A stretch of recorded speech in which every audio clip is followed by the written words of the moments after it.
महसूस कर रहे थे कि समाजवादी पार्टी में रहना है तो राम मंदिर के खिलाफ बोलना है, समाजवादी पार्टी में रहना है तो राम के खिलाफ बोलना है, वैक्सीन के खिलाफ बोलना है, देश की उपलब्धियों के खिलाफ बोलना है।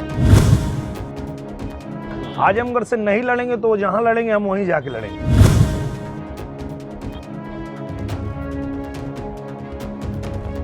दीप शिक्षा का जले,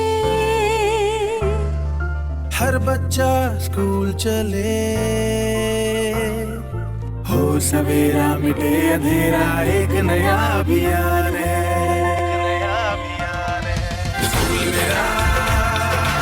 पंजाब के सरकारी स्कूल विश्व स्तरीय सुविधाओं से संपन्न हो रहे हैं। आप भी अपने बच्चे का दाखिला जरूर कराएं। बेहतर शिक्षा, बेहतर परिणाम, सरकारी स्कूल पंजाब का मान। मैं वहीं से चुनाव लड़ूंगा जहां से अखिलेश लड़ेंगे। जी हाँ, ये चुनौती है दी आजमगढ़ से सांसद दिनेश लाल यादव उर्फ निरहुआ ने सपा अध्यक्ष अखिलेश यादव को।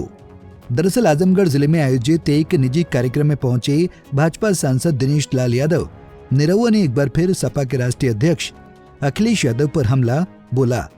उन्होंने कहा कि अगर अखिलेश यादव आजमगढ़ से चुनाव नहीं लड़े तो वे जहां से चुनाव लड़ेंगे मैं वहीं से उनके खिलाफ वह चुनाव लड़ूंगा। आजमगढ़ से नहीं लड़ेंगे तो वो जहां लड़ेंगे हम वहीं जाके लड़ेंगे। आजमगढ़ से नहीं लड़ेंगे तो वो जहां लड़ेंगे हम वहीं जाके लड़ेंगे। आजमगढ़ से नहीं लड़ेंगे तो वो जहां लड़ेंगे हम वहीं जाके लड़ेंगे। दरअसल नगर की रोडवेज स्थित एक निजी पैथोलॉजी सेंटर के उद्घाटन करने पहुंचे भाजपा सांसद दिनेश लाल यादव निरहुआ ने कहा कि आजमगढ़ जिले में एक साल में जितना काम हुआ है और प्रधानमंत्री नरेंद्र मोदी के पिछले 10 साल के कार्यकाल में जितना कार्य हुआ है उसको देखते हुए जो हमारा आजमगढ़ है वो यह तय कर चुका है कि वह अब भाजपा के साथ ही रहने वाला है।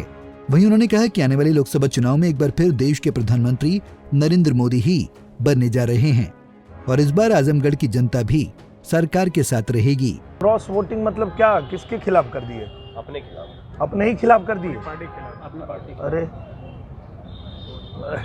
ये कौन भैया, अब क्या बताएं, हम जब अपने ही खिलाफ वोटिंग कर रहे हैं तो क्या मतलब, ये कौन सी राजनीति है? तो समझ के बाहर है।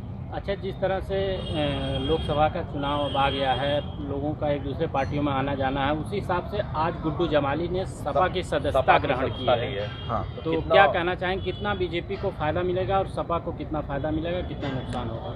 मुझे लगता है कि जिस तरह से जो आजमगढ़ में काम हुआ है एक साल में और प्रधानमंत्री जी के नेतृत्व में 10 साल में जो काम पूरे देश में हुआ है, पूरे दुनिया में हुआ है, उसको देखते हुए जो हमारा आजमगढ़ है वो ये तय कर चुका है कि हमें भी सरकार के साथ ही रहना है। कि जब नरेंद्र मोदी जी की सरकार है और सिर्फ एक साल सरकार के साथ आजमगढ़ रहा तो आजमगढ़ में कितना काम हुआ ये किसी से छुपा नहीं है।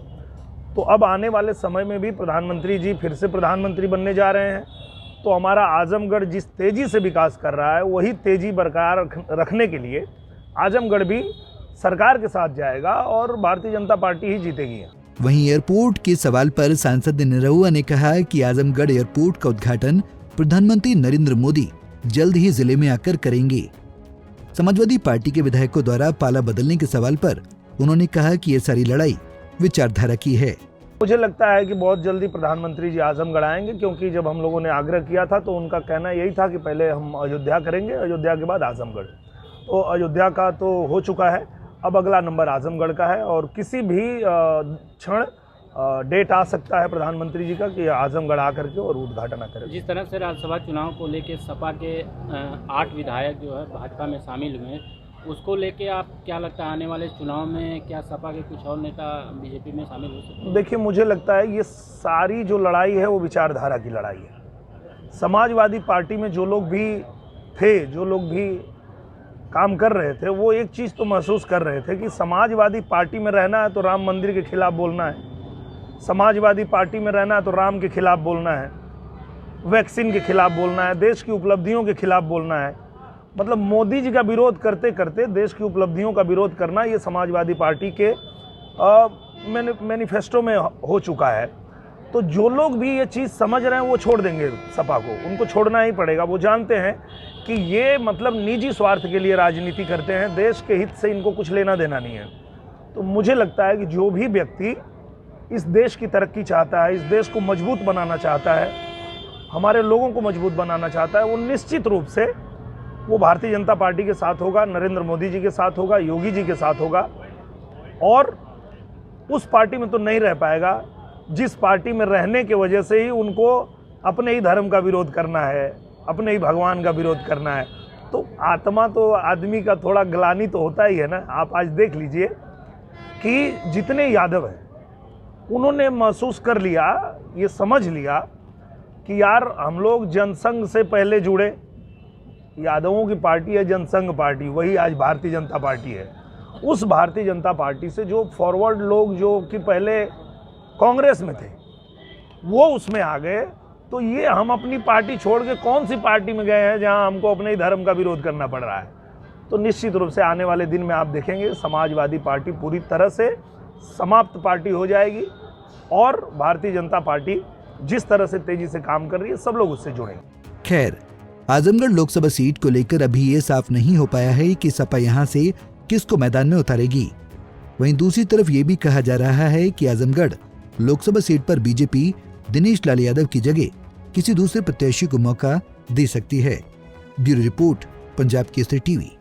हमसे जुड़े रहने के लिए हमारे YouTube चैनल को सब्सक्राइब करें और नई वीडियो की नोटिफिकेशन के लिए बेल आइकॉन को दबाएं। अगर आप ये वीडियो Facebook पर देख रहे हैं तो लाइक जरूर करें और ज्यादा से ज्यादा शेयर करें। धन्यवाद।